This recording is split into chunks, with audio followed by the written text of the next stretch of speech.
Welcome to the Talk About Life with Nick and Dana. Perfect. All right. So, Nick and I started talking lately about Flexibility. being flexible in life. And I know that for me personally, probably before I had kids, I was very much a plan A gal. And Nick, if I say plan A, what does that bring to mind for you? What's plan A? It is when things happen when you expect and plan for them to happen. So when things happen as you expect them to happen? Yes. Okay, yeah, I don't know if I know a better definition. That's a pretty good thing. It's like plan A is what you think is going to happen or plan to have happen or want to happen. And lately, we've had a lot of things happening in life that's made us go to plan B. And what do you say plan B is? Backup plan. Backup plan, yes. And I always thought plan B is when plan A doesn't work out. And there's plan B and C and D, but I never really thought of it as a backup plan, which I guess it really is, right? It's what you do when your original plans fall through. And so Nick has also always been really a plan A guy. And when you were young, Nick, do you remember us telling you stories about whatever you were doing at that moment was the best and favorite thing to be doing, and it was really hard to get you to transition to another activity? Do you remember those Oh, stories? yeah. So if Nick was playing Xbox, let's say, and it was time to have lunch, it was super hard to get Nick to move from Xbox to lunch. And you probably don't remember it because it was elementary school. But Nick would have a hard time going from activity to activity in school too. Some of that, I think, is just your working memory and how your brain is processing and not necessarily understanding what was coming next. And so you don't have it in your head and you're happy doing what you're doing, so you keep doing that one thing. But we also would have interesting issues trying to get you off the playground. Do you remember us talking about that? We did a personalized book for you. Do you remember any of that? Little. A little bit, because it was Yeah. so long ago, right? Yeah. Well, sometimes now, Nick, you have trouble moving from plan A to plan B too. Is that correct? Yes. So we haven't discussed this, but are there any things that you can think of off the top of your head where if you're doing them, it's hard for you to shift? Yeah. What, give me an example because I have an example in my head.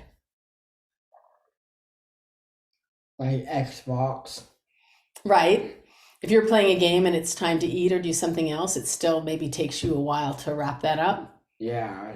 I'm too focused in it. You get too focused. Exactly. I would say that. How about anything with music? Same. Way too focused. Way too Is that so? This is interesting because you've never described it to me like that. You feel like you become way too focused and then maybe it's hard to pull out of that activity. Yeah. That's interesting because this will happen.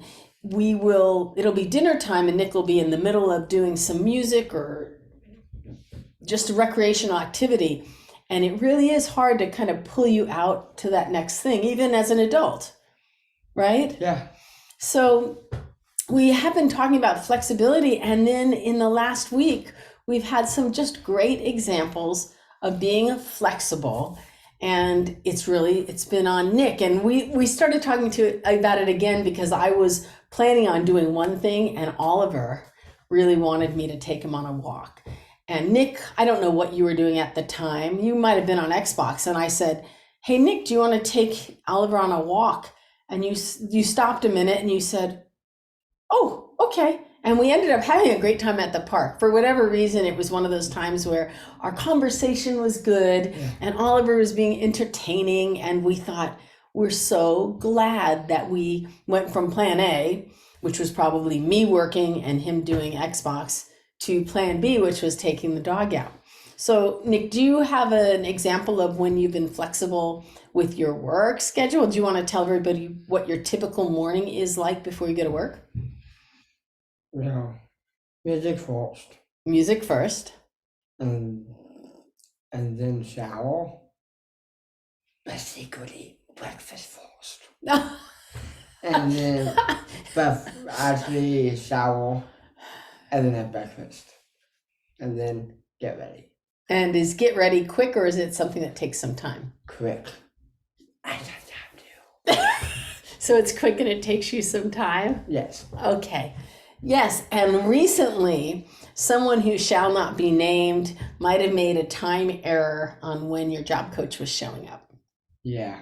I'd say it's all on you because it's your job, your responsibility. You need to know when Jonathan's coming. Of course she is. I did. Well, he usually has to leave at 10 o'clock because his shift usually starts at 10:30. But for some odd reason, he's had 2 shifts this month that started at 10, which means he has to leave at 9:30. And in my head, I just had 10 o'clock. So there we are already, except not in our work clothes, eating breakfast. And who shows up at the door? Jonathan. Yes, the job coach shows up. And you were sitting there eating food. But what did you do that was so flexible? When that happened, how did you act? Rushed. That wasn't a word in his vocabulary. Rushed. We used to laugh because we used to say, Nick has one speed and it's slow and it takes him this much time to do this thing every time. And we would be in some terrific rush and it wouldn't matter to Nick. You just would take your time, whether it was your shower or your clothing, whatever it was. Do you remember? You remember because we teased you a little, right? Yeah. It took, and Nick had to be there for work and he rushed and he threw his clothes on. And it happened twice, mind you, in the same month. It was both in February. And you made it on time, which is really awesome and important because you don't want to be late for work. And even this week, I think Jonathan made a mistake on time. And we had to jump in the car because all of a sudden I had to take you and I had to drop you off at work. No coach, say, go punch the clock, hurry up and get started on what you're going to do. And you know what you did? I did. You were flexible. Yeah. So is that giving you any ideas about just your power to adapt? Yes. Are you feeling more confident in it? Yes. So I think it's been such a good lesson for me now, because I see as Nick is getting older, he's more flexible. Yes. And you know the meaning of the word rush, which can be so awesome because sometimes you have to hurry. Yeah. So that's what we wanted to talk about. We were wondering if any of you have that situation at home where things just take as long as they're going to take. And if you need to do something quicker, it is a stumbling block for you, or if it's a little more difficult. And if you tend to be, do you tend to be a plan A person or a plan B person? I know I still like to be very organized and know what's coming next, but perhaps for you, you're just as happy to just wing it and see if things work out. I don't know. Nick, if you have a preference, would you prefer plan A or plan B? B. You prefer it now? Yes. Seriously? Yeah. Huh. Since black. Serious. Okay, Harry Potter. Anyway, all right. That was all. That was our thought. We want to talk about flexibility, plan A and plan B. And we are going to try to do every Friday, but I'm doing a little more legal work now, which means my schedule isn't quite my own. And Nick's been doing a lot more out and about in the community and with his job coach. So it's a little harder for us to find time, but we are devoted to doing so. And we have a list of topics we want to discuss, but I think this is it for today. Agreed? Yes. All right. All right. Take care, everybody. Abracadabra.